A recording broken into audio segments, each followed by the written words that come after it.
Hi അസ്സലാമലൈക്കും. നമ്മൾ സ്ത്രീകളിൽ ഭൂരിഭാഗം പേരും നമ്മുടെ സ്വന്തം കാര്യം ശ്രദ്ധിക്കാത്ത മറ്റുള്ളവരുടെ കാര്യങ്ങൾക്കായി ഓടി നടക്കുന്നവരാണ്. അങ്ങനെ നമ്മളെ ശ്രദ്ധിക്കാതെ നടന്ന് ഒടുവിൽ നമുക്ക് നല്ലൊരു പണി കിട്ടും അല്ലേ? എൻ്റെ ശരീരത്തിന് ഒരു കേടുപാട് കൂടാതെ തന്നെയാണ് ദൈവം എന്നെ സൃഷ്ടിച്ചത്. അതിനുള്ള നന്ദിയൊക്കെ ഞാൻ ദൈവത്തോട് എപ്പോഴും പറയുമെങ്കിലും എൻ്റെ ആരോഗ്യ കാര്യങ്ങൾക്ക് ഞാൻ ഒട്ടും തന്നെ പ്രാധാന്യം കൊടുത്തിരുന്നില്ല.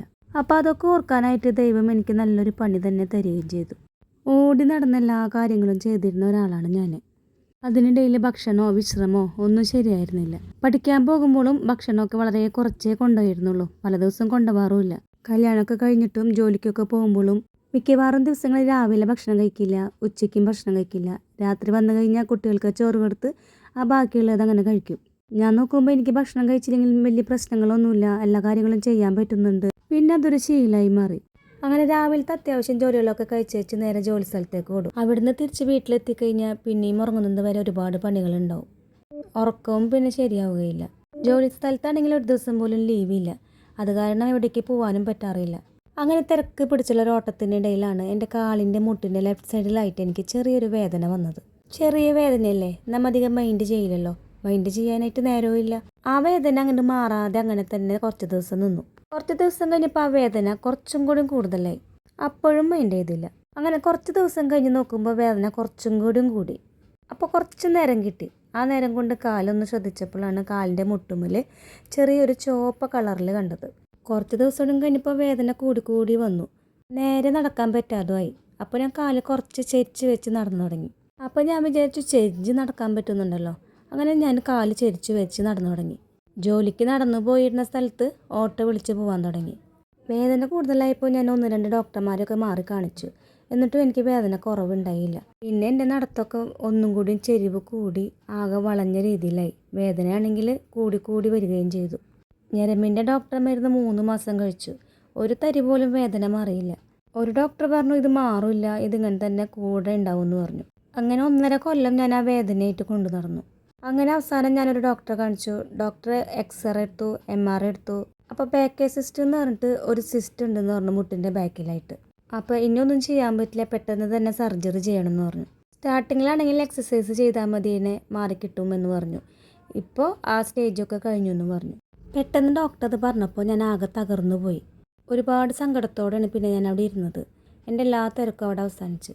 സർജറി അല്ലാതെ വേറൊന്നും ചെയ്യാനില്ല എന്ന് പറഞ്ഞപ്പോൾ എന്നാൽ പിന്നെ സർജറി തന്നെ ചെയ്യാമെന്ന് ഞങ്ങൾ തീരുമാനിച്ചു. കീ ഹോള് ചെയ്യുകയാണെങ്കിൽ 3 ദിവസം കഴിഞ്ഞാൽ ഓടി നടക്കാമെന്ന് ഡോക്ടർ പറഞ്ഞു. അപ്പോൾ ഞാൻ ഡോക്ടറോട് ചോദിച്ചു, അപ്പോൾ എനിക്ക് ജോലിക്കൊക്കെ ഇനി പോകാൻ പറ്റുമോ 3 ദിവസം കഴിഞ്ഞാലെന്ന് പറഞ്ഞു. ജോലിക്കൊക്കെ പോവാലോ, അതിനെന്താ ഒരു കുഴപ്പമില്ലാന്ന് ഡോക്ടറും പറഞ്ഞു. അങ്ങനെ സർജറിക്കായി 2 ദിവസം കഴിഞ്ഞിട്ട് ഞങ്ങളോട് വരാൻ പറഞ്ഞു.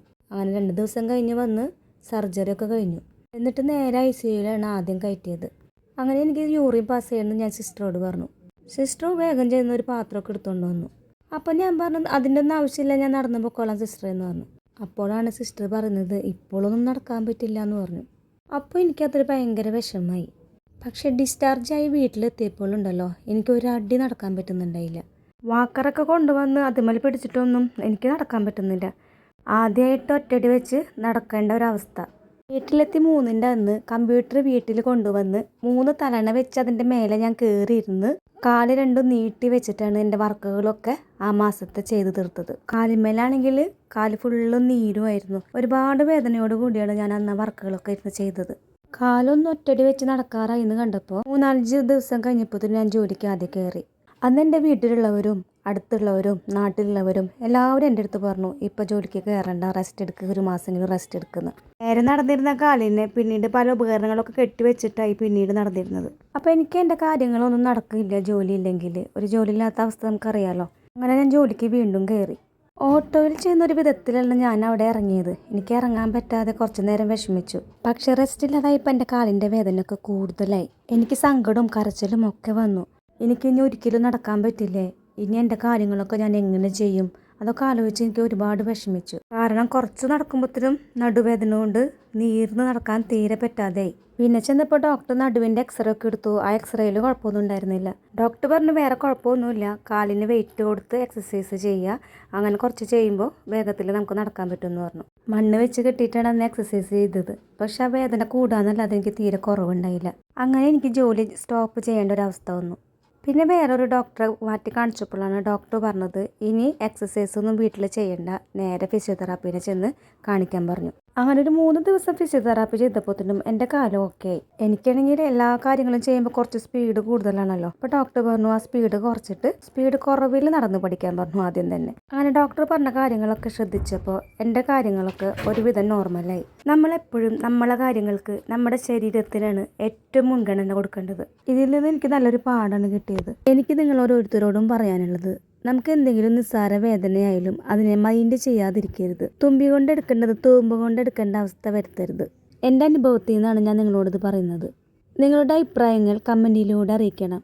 വീഡിയോ ഇഷ്ടമായ ലൈക്കും സബ്സ്ക്രൈബും ചെയ്യണേ. ഇൻഷാ അല്ലാ നെക്സ്റ്റ് വീഡിയോയിൽ കാണുന്നത് വരെ ബൈ.